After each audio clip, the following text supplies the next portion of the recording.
what is the meaning of loiter, loiter, and how can I use it in sentences? Of course, I'll keep it at this slower pace. So, the word loiter, spelled Loiter, means to stand around or wait somewhere without any clear purpose. In other words, when someone is loitering, they're just hanging around a place without really doing anything in particular. Now, let's use it in a couple of sentences. For example, you might say, the security guard asked the teenagers not to loiter near the entrance of the store. Or you could say, we noticed a few people loitering in the park after it closed. So basically, loiter is just a way to describe lingering around a place without any real reason to be there. I hope that helps.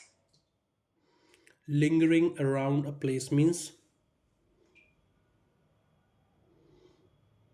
Absolutely. Let's break that down. So when we say lingering around a place, we mean staying in that spot longer than necessary, often without a clear reason.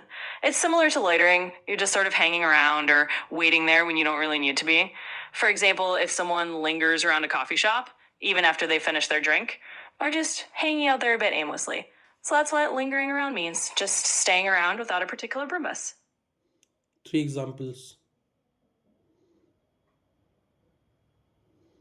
Absolutely. I'll give you 3 examples of lingering around a place.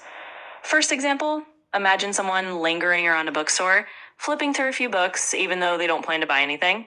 They're just lingering there to pass the time. Second example, think of a group of friends lingering outside a movie theater after the film ends. They're just chatting and hanging around without any particular rush to leave. Third example, picture someone lingering in a park long after most people have left, just enjoying the atmosphere without really having anything else to do.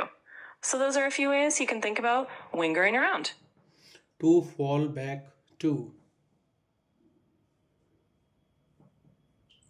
Sure thing. I'll explain that nice and slowly. So, the phrase to fall back on or to fall back to means to rely on something when your first plan or option doesn't work out. In other words, it's like having a backup plan or something you can use as a safety net. For example, if you're trying a new recipe and it doesn't turn out well, you might fall back on ordering takeout. Or if someone loses their job, they might fall back on their savings until they find a new one. So it's all about having something to rely on if your original plan doesn't quite go as expected. Create a story with the word loiter and to fall back to. Absolutely. I'll weave both of those words into a little story for you. Once upon a time, there was a young man named Jake who often found himself loitering around the local park. He loved just hanging out there without any particular reason, watching the world go by. People in the neighborhood knew him as the guy who was always leisurely lingering on the park bench. One day, Jake decided he wanted to open a little food stall right by the park. He saved up some money, but things didn't go exactly as planned. The first few weeks were tough, and he didn't have many customers. It looked like his food stall idea might not work out. But Jake had something to fall back on: his strong sense of community and the friends he'd made from all that time loitering in the park.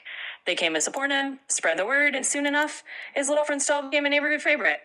In the end, Jake realized that sometimes it's okay to loiter a bit and get to know the people around you, because you never know when you'll need something to fall back on. I hope you enjoyed that little story.